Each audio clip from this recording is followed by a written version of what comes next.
So, for those of you, first of all, for those of you online, my name is John Immel.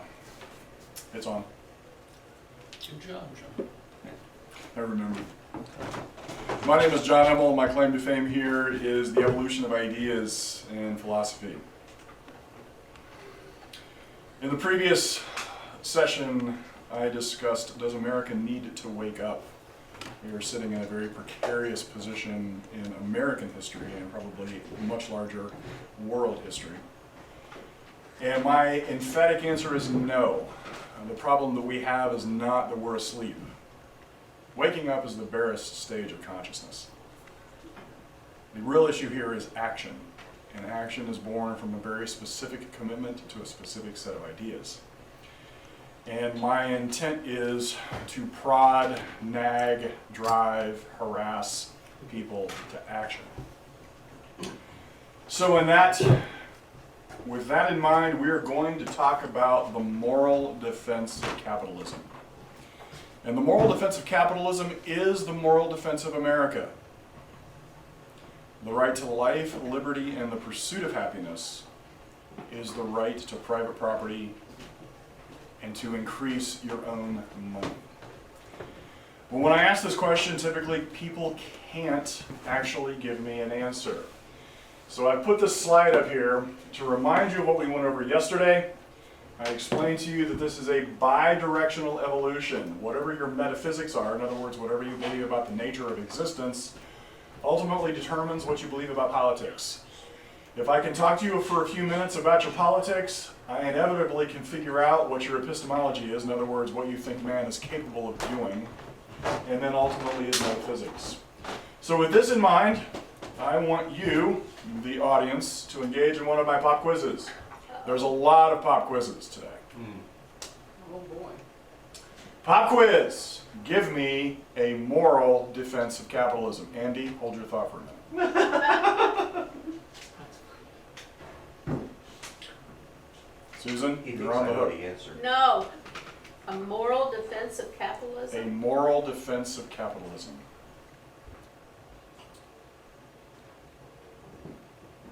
Well, it's the individual's right to determine, Why?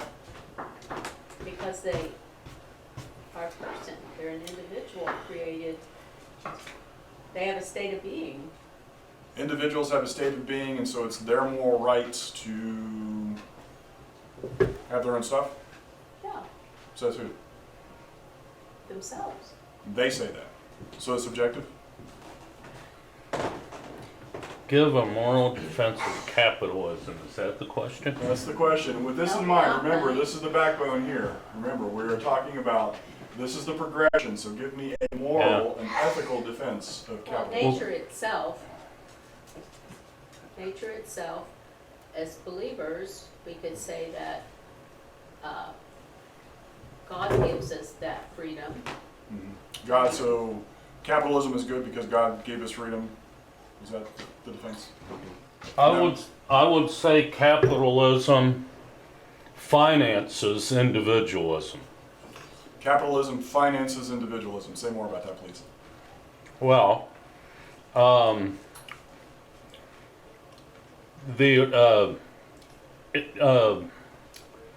capitalism is the means by which the individual accumulates self-satisfaction. Okay. And what I believe it was Maslow would call self-actualization. Okay. Okay? Capitalism is like really the only means to achieve that. Self-actualization. But what if you're Yes. you're just selfish? If you're self-actualizing, you're just selfish. Well, So if you're selfish, you're immoral. So how's that a moral defense of capitalism? well, you That got might to be a be practical defense, but how's that a moral defense? well. There's no way to achieve self-satisfaction without others. Okay. So capitalism is moral because what you produce is in behalf of others? Well, that's where, because we're created in the image of God, where our self-satisfaction, to a large degree, is an investment of self so that we can love others. Okay. Okay? So I see the two ladies in the back who are shaking their heads. Do you have an idea, thought, comment, knock joke? Go ahead. I do have an idea, and that is that in capitalism, that we generate wealth by that, and with wealth, what we can do is turn around and do good. So We- capitalism is moral because it gives you the ability to be generous. Yes. Yes? It does give you the ability to be generous, but it does give you the ability also to provide for yourself. So that you can have the resources that you need to survive. And it also rewards those who work and do for themselves. There's a reward because they build. But if you're a wealth, moral and person so and you're willing to wealth. self-sacrifice, why do you need a reward for what you do? Isn't the sacrifice sufficient for your moral value?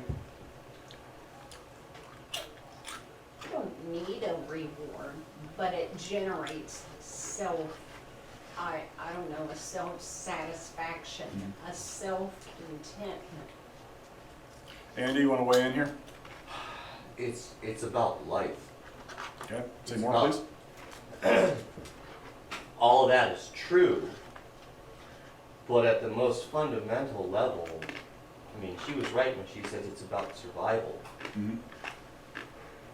Your existence as an individual is to live. Mhm. So capitalism is the result of that. Is that idea? If your goal, if your primary purpose, if your metaphysical purpose is to exist, then it's to live. To live. I mean, that's it. It's life. Anything else is antithetical to that. And so,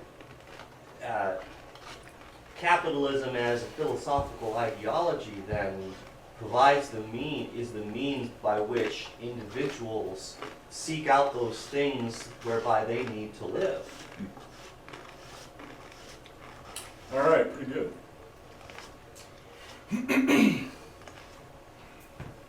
So let's talk about this. Remember, this is a progression, so we must start at the very beginning. Man stands apart from all of creation in this singular difference. Nature gives man nothing. Animals have fur, hide, hair, teeth, fangs, and claws for defense. They use these by instinct and in concert with their environment.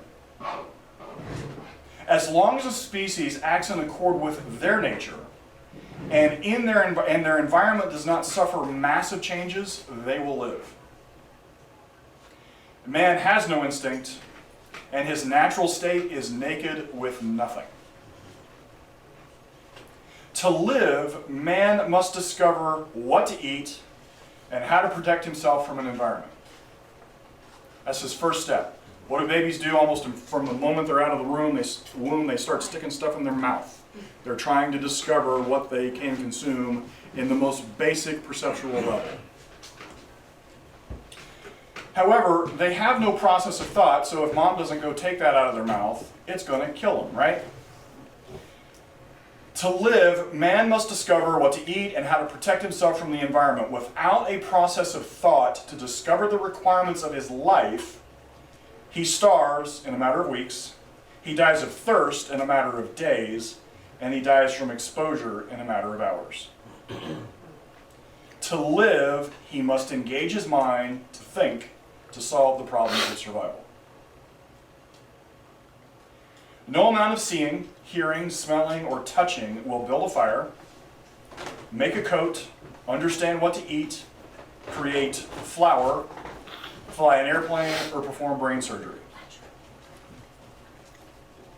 For man to live, he must first think, and this means man's tool of survival is his mind. but he can't think about anything he wants because survival requires that his conclusions produce and advance life.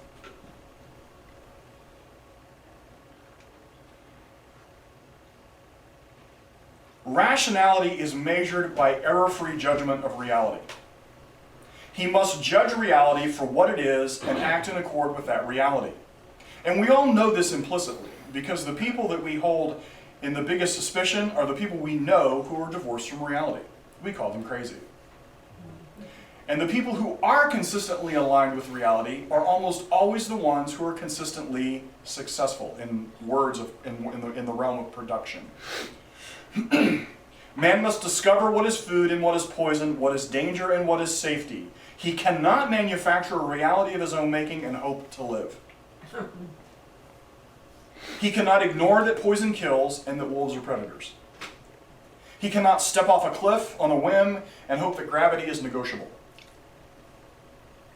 He can't fly a plane, perform open heart surgery, or make peanut butter and jelly sandwiches without first mastering all of the factors of reality and all of the constants within existence that produce those outcomes. Francis Bacon said it best. He summarized it like this particular dynamic this way: nature to be commanded must first be obeyed. And the reason this is important is that notice Francis Bacon is one of the first people to distill this in human existence, and this is what, the 15th century? How long did it take man just to get this far, to grasp this fundamental dynamic? Conversely, inasmuch as man refuses to obey nature, he forfeits its command. And man's irrationality is the measure of his self-destruction. Every person you know who is on a fast path to self-destruction is steeped in their own irrationality. And every time you try to bring their attention to their irrationality, they are viciously opposed to imposing any rationality on their existence. The inexorable fact of man's existence is that reason is his means of survival, and man, all of humanity, prospers and fails, lives or dies in proportion to the degree of their rationality.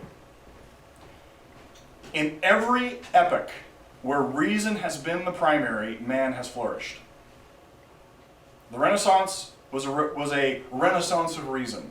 The Enlightenment, it started out as a renaissance of reason. The United States of America was founded on the renaissance of reason. Everything man needs must be discovered by his mind, and then the discovery must be put into action. This is no vague academic discussion. There is a direct correlation between reason and action. The right idea with no action produces nothing. So, by and large, what 90% of Americans believe, at least conservative Americans, is that America was founded on Puritanism. Yeah, that's straight up fiction. Right, and the Puritans rejected reason altogether. Rejected reason wholesale. Wholesale. Yeah. And what did they produce? The witch trials. One of America's first real collision with the Dark Ages logic was the Salem witch trials. Yeah. When we manufactured crimes out of things that could not be proven. And the vindication was, if they drowned, they were innocent. If they floated, they were witches. Right. So the thing that's striking to me about the Puritans is they never leave the East Coast. Say that again? The Puritans never leave. They never leave the colonies. They never leave the East Coast. They never venture westward. All right? Mm-hmm. That's striking to me. It may not be striking to a lot of. And what do you think that means? Say more about that, please. How would I say it? It was the opposite of go west, young man. You know, they were not adventurous. Mm-hmm. Well, they were in the sense that they they braved the open seas or the ocean for a better church state, you know. Actually, they braved the seas because Europe had gotten tired of them. They fled to the Yeah. ocean because Europe was about ready to kill them. That's true. Europe had gotten entirely tired of the Puritans as such. Right. And they got on boats to come over here because they're like, they're going to kill us if we stay. Rationality is measured by the individual's ruthless determination to effectively judge reality.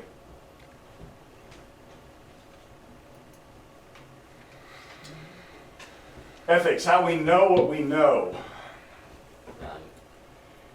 This means the individual must be free to think and to take action in accord with their best judgment. Man cannot live unless he creates the means of his survival. To live, man must produce. Production is the application of reason to the problem of survival. Freedom is the fundamental requirement of man's mind, which means that freedom is the requirement of man's life and production. Herein is the foundation of self-defense. All individuals have the unequivocal moral right to defend themselves in their pursuit of solving the problem of survival.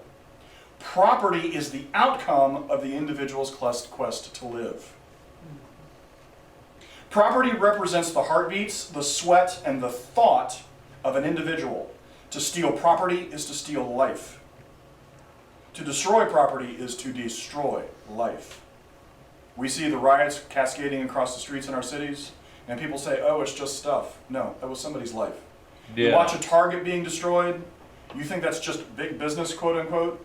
That was somebody's life. That was lives, plural, being destroyed. Herein is the ironclad relationship between the individual, production, and private property.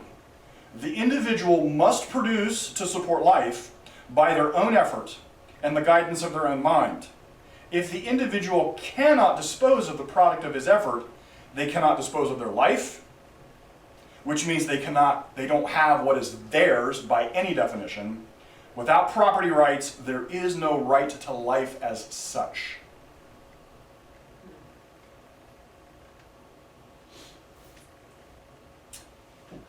Since reason applied to production is the defining feature of man's survival, and since he has a limited supply of both thinking energy and production energy, he can't discover everything or produce everything his life needs.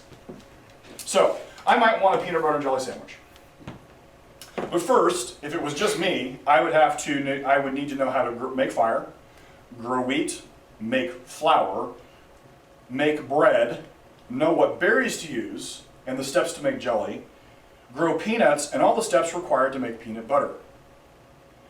Assuming I am the inventor and don't even know any of these things exist, it would take me a lifetime just to get around to making one peanut butter and jelly sandwich. Now, expand this scenario to everything that man could use to solve the problems of his survival. Everything that you see in this room.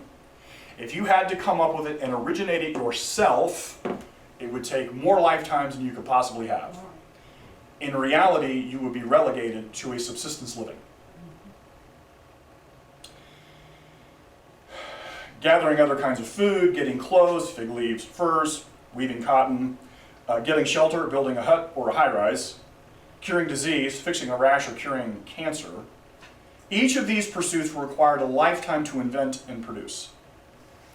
Instead of originating everything in life would require more effort by orders of magnitude than to leverage the knowledge of other people's production.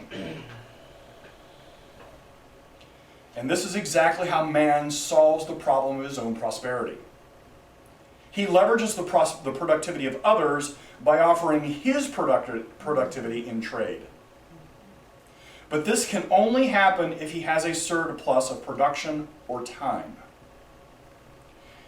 An individual must have more bread than he can consume in a day, or time to build a house for someone who will give him bread in return. For trade to occur, there must be a surplus production.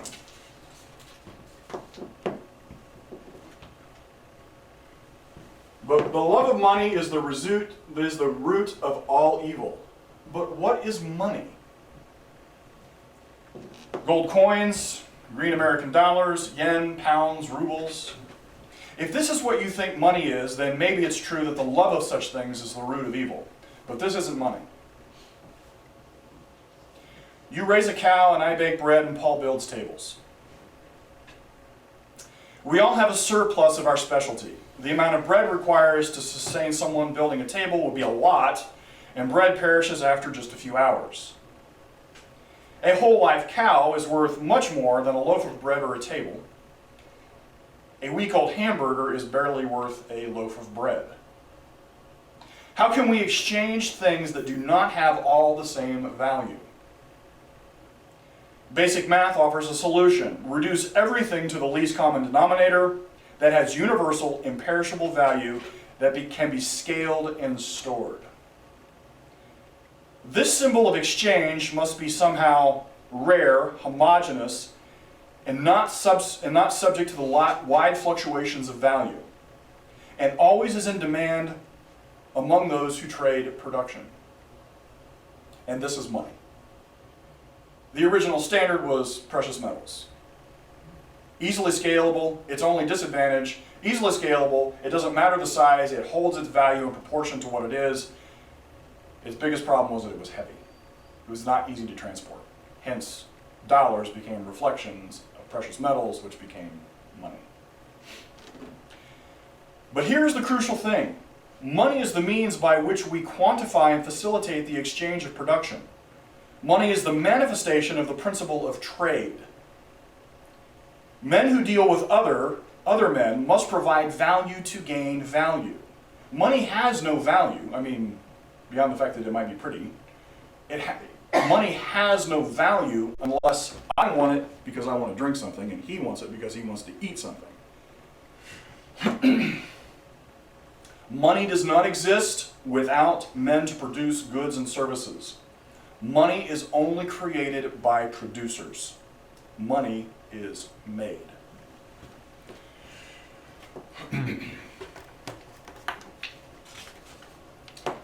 Capitalism is the principle of trade in action. I exchange my value with another producer's value. We both accept the terms of the trade. And this is crucial. There is no compulsion or misrepresentation by either party. There is no force or fraud. This is capitalism. And it is crucial to understand this. Capitalism is only when two people decide to exchange value without force and without fraud. And by fraud I mean there is no misrepresentation of reality in the exchange. I'm not forced by the point of a gun, or I'm not forced because somebody told me something was true and violated reality in service to getting what was not earned.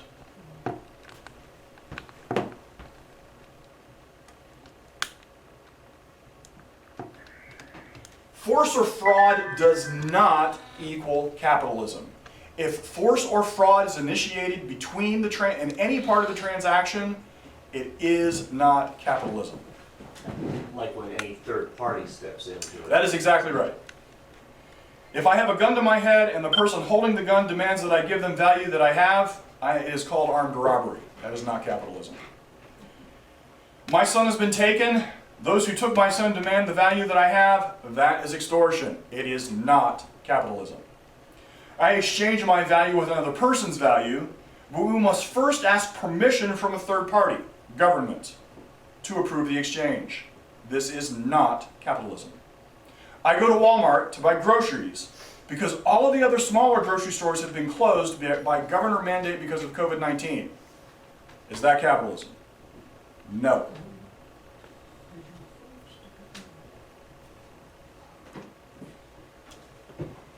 If there is an adjective in front of the word, it isn't capitalism. There are more of these versions. I decided to pick the ones at the top that I thought most people would be familiar with. Compassionate capitalism. This is not capitalism. Capitalism is compassionate on its own. Can I throw something in here to the mix? Sure. While we're on this. when everybody, at the beginning, when everybody was hoarding toilet paper, everybody demagogued, there was that story about that guy that bought up truckloads of hand sanitizer and was trying to sell it on Amazon for $75 a bottle. And everyone was yelling at him for Price gouging. price gouging, yeah.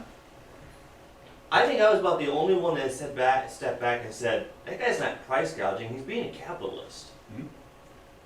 I said, if he can get $75 for a bottle of hand sanitizer, all the more power to him. But you know what? Chances more than likely, nobody's gonna pay $75 for a bottle of hand sanitizer, no matter how scarce it is. It's like, and what'll happen is, that guy will have a garage full of hand sanitizer that he can't get rid of. So he will eventually lower his price, and the market will fix the problem. That is You correct. don't need government to step in and say, you can't sell it for that much. And the only reason we ended up with that shortage to begin with is because there was already government mandate in place preventing the supply chain from functioning. So the reason he was put in that, the reason there was a market flux to be such a massive emptiness in the market is because the government had already stepped in and prevented people from trading at market rates, what had been existing market rates. So the answer to your question, the answer to your comment, or my echoing of your comment is that's exactly right. He was participating in capitalism. The intervention here, the real thing that was actually wrong, was not his action to try to buy up a bunch of toilet paper for ridiculous prices. It was that we couldn't solve the problem in other areas because the government was in the way. So, compassionate capitalism is a nonsensical relationship because it presumes that it's a version of capitalism that is somehow compassionate. When in actual fact, capitalism by definition is compassionate because if two people agree to the trade without force or fraud, there is no violation there. There's no absence of compassion. That would be the definition therein. The second one is crony capitalism. The error in this one is business owners, really and truly what you're talking to me about is business owners who go to the government, go to those who have force, and ask for special dispensations up against the use of that force. That isn't capitalism. That is called socialism. Or to give them an advantage over somebody else. And woke capitalism, this is a new term, the whole woke movement.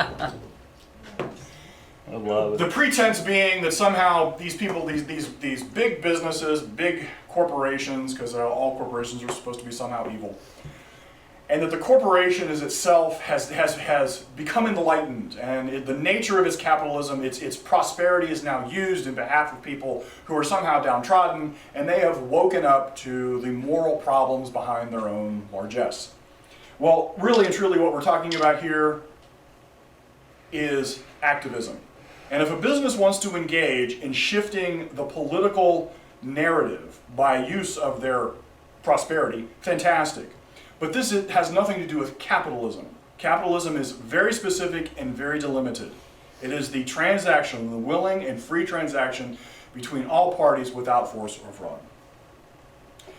This essential element cannot be emphasized enough. Unfortunately, in our world, this capitalism is so fantastically misunderstood. So many other adjectives have been applied to capitalism that most people really don't recognize that capitalism is very narrow. And anything else attached to it, totally, it's kind of like taking water and dropping some pee in it. It's mostly water, but it still has pee in it.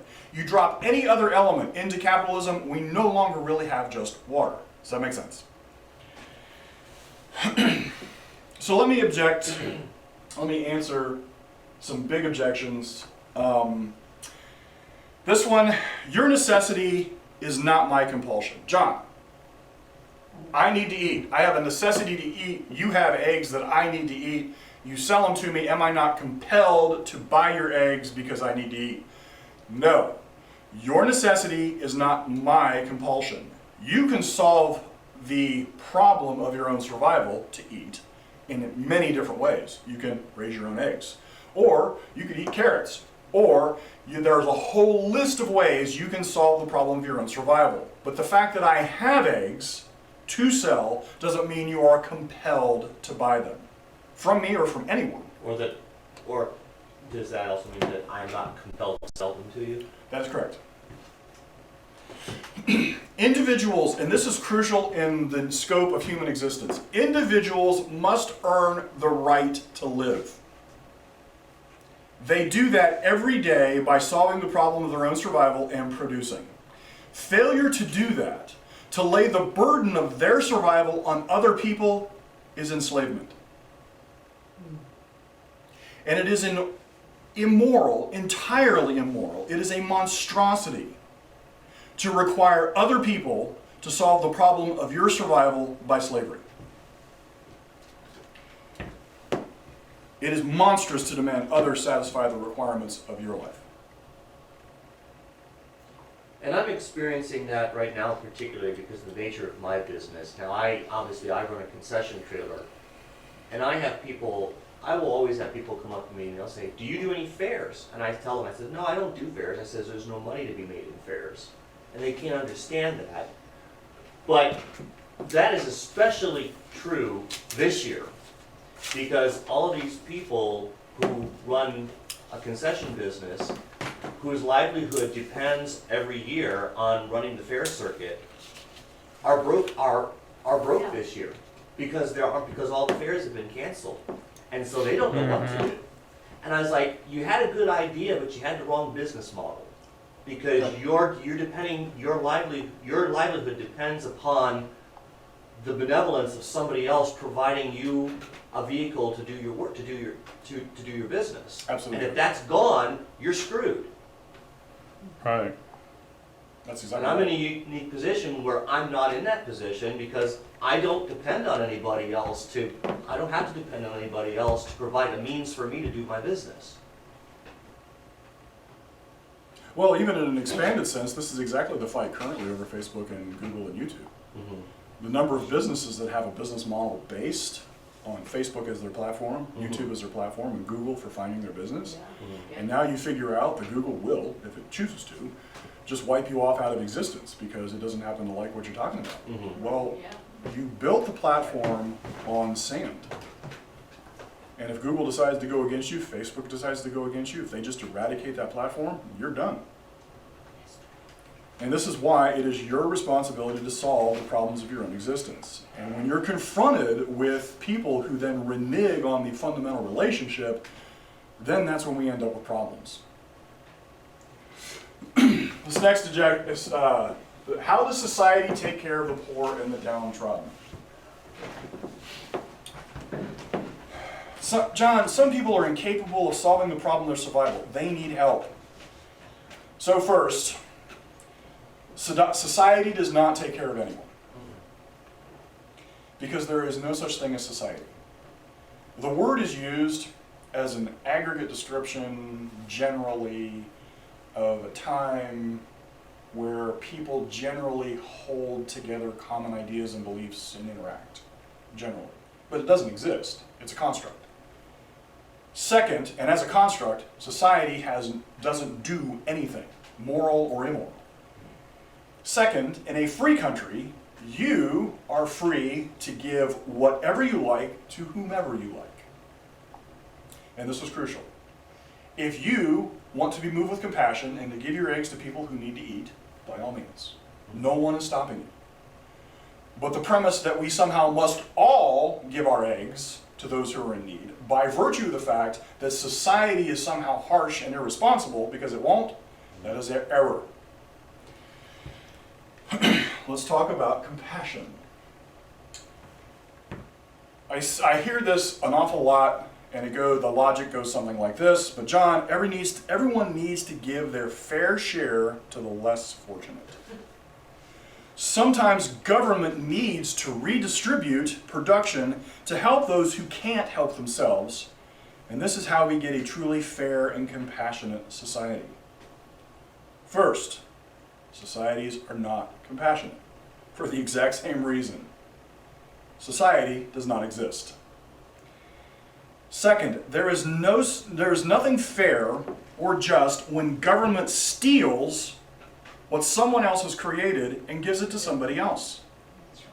You cannot have compassion when the root action was theft, actually armed robbery, because the government points a gun to your head and says, give it or else.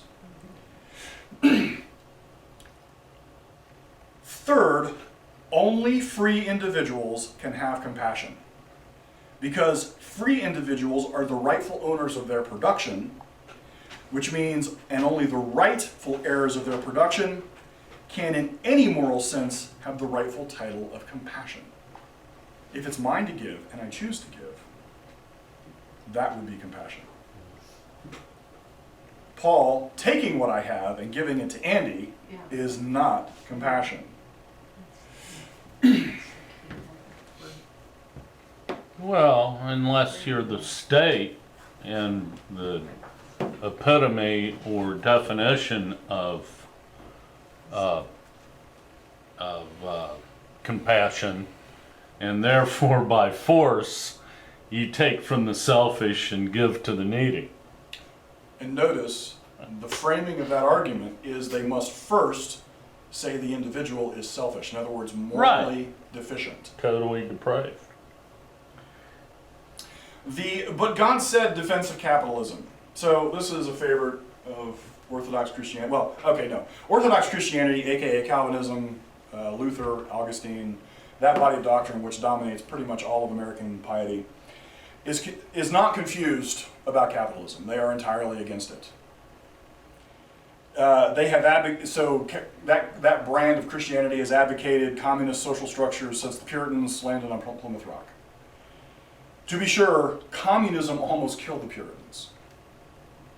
And it took them almost 5 years to figure out it was their social structure that was the root of their poverty.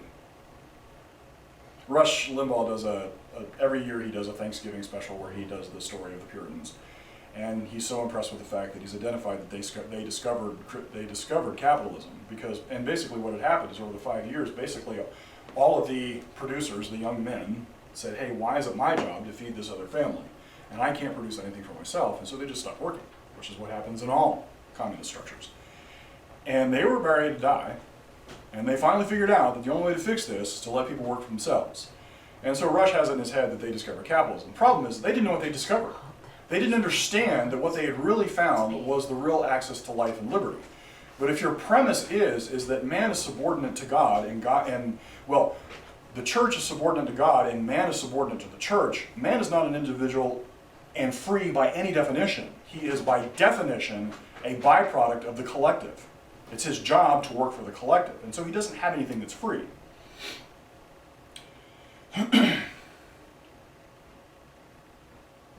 So what the Puritans really ended up deciding is that they relegated individual production and personal initiative to the realm of kind of this sinful, necessary evil, which is where the church has landed mostly.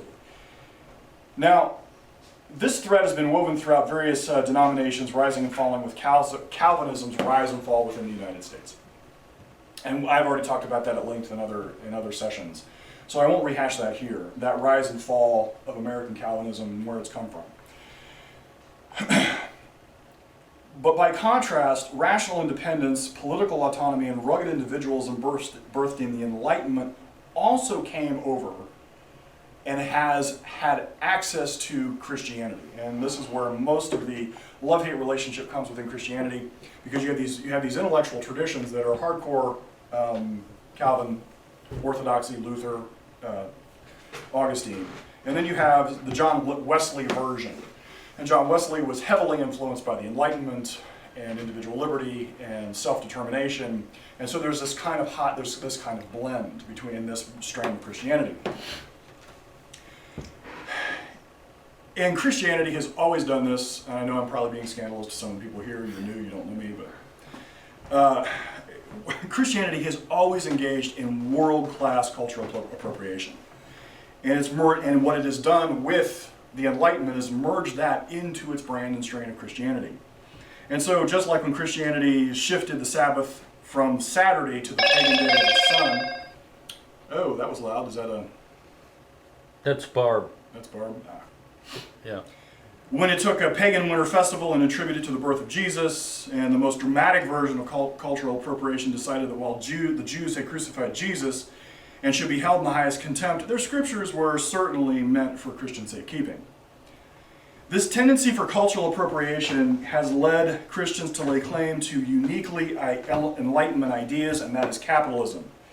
So then the defense of capitalism is along the lines of this. God said, and then insert proof text here. And while some will insist that their Bible verse demands capitalism, they are mystified why that argument doesn't work and end the discussion. And here's the reason why that doesn't work. When you say, but God said, and here's why capitalism is is moral, the real answer is, which one?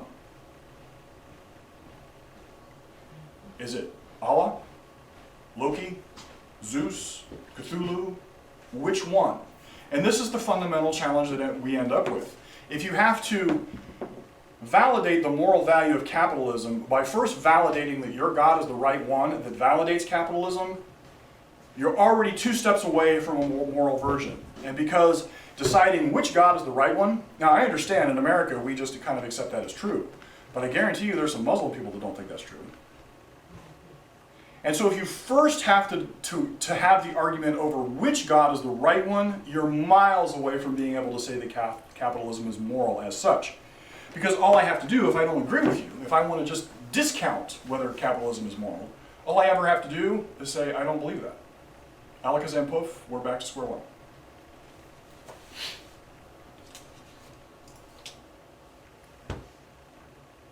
It doesn't matter if you think there is only one God. When someone believes in a different one, the first argument you must have is which one is the right one.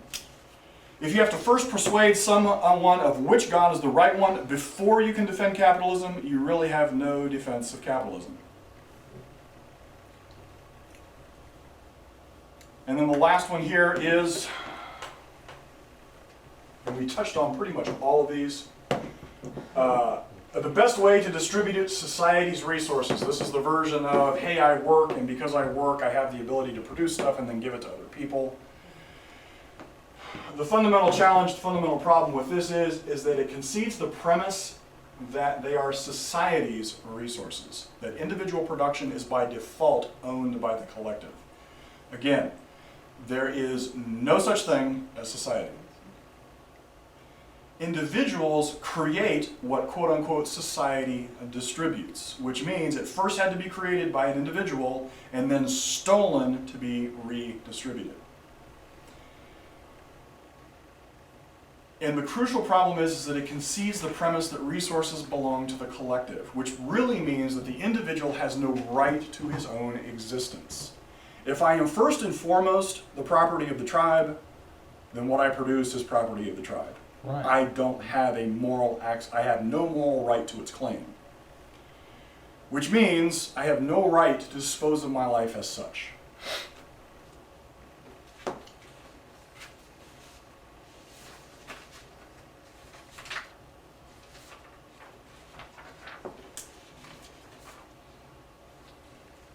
I've lost my place.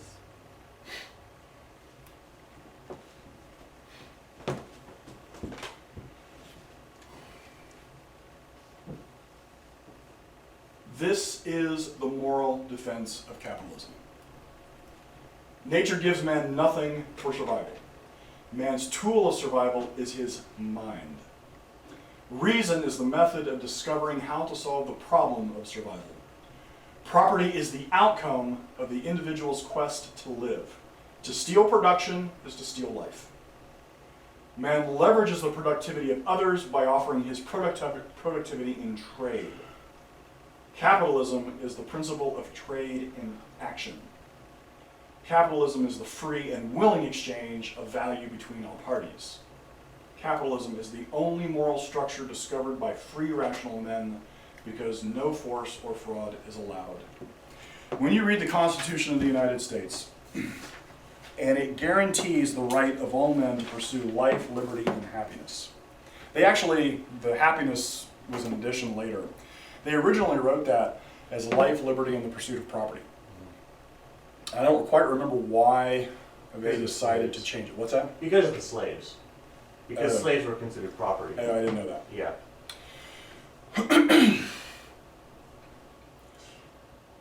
The whole purpose behind the United States was to liberate individual men from the crushing effect of government. It was the first organized government structure that specifically subordinated the government to the individual and turned the government into the policeman and the vindicator of the individual in his pursuit of life. Capitalism is the logical and only corollary of that system. Capitalism, trade between free men, willing, without force or fraud initiated. That is the heartbeat of America. You cannot divide America as it was founded from that reality. We sit in a outrageously precarious place in history, in world history, precisely because if America goes, the only thing left is force and violence and destruction. And there is an all-out assault on America, and specifically an all-out assault on capitalism, because if they can destroy capitalism, they fundamentally destroy the relational premise of the American Constitution.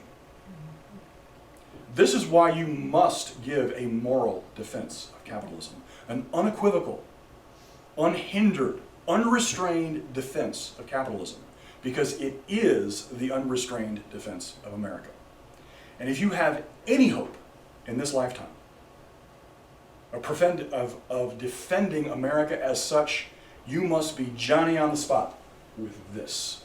Every time you hear some socialist pipe up and start talking about how society must redistribute production, that is theft. That is the destruction of life as such. And it is unacceptable. It has no place in our culture. And it must be defeated.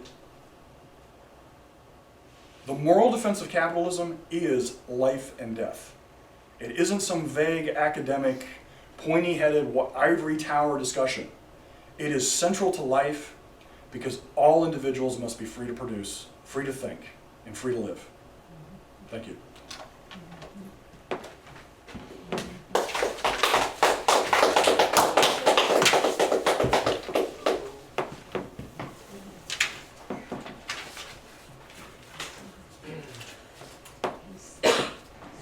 So, you think about how Americans aren't really taught these things. We make our children eat their veggies, but we don't make them eat philosophy. So you look at what happened with Social Security. And this is back in, the early 60s, right? Yes. Because man is incapable to take care of himself. As the government, we're going to take your earned money and set it aside for your retirement account because you're unable to manage your own retirement. That's where it started. And everybody goes, oh, it's a safety net, it's a safety net. Because I'm undisciplined. I learned in church that I'm totally depraved, and lack of self-discipline comes along with that. Okay? So then what does the government do? They go, we've got these other people in the country that don't make as much money as you, and they have a need, and hark, because you're selfish and you don't give to your fellow man enough, they won't have an retirement. So what we're going to do, we're going to take a portion of your retirement fund and redistribute it to others. And by the way, Mr. Employer, you've got to match that. So as a business owner, and then you get the big fundamental lie that, I did understand a few things before I met John on these subjects. As a business owner, it used to drive me crazy when I was interviewing a guy, and it's like, do you have a retirement plan? And I'd be like, of course I have a retirement plan. Every business owner in America has a retirement plan for their employees. Oh, really? Was it a 401k? What is it? No. You don't understand. First, I take money out of your check for your retirement plan, okay? And then I have to match it. Why? Okay? Not quite sure. Okay, but I do. So, by virtue of the fact that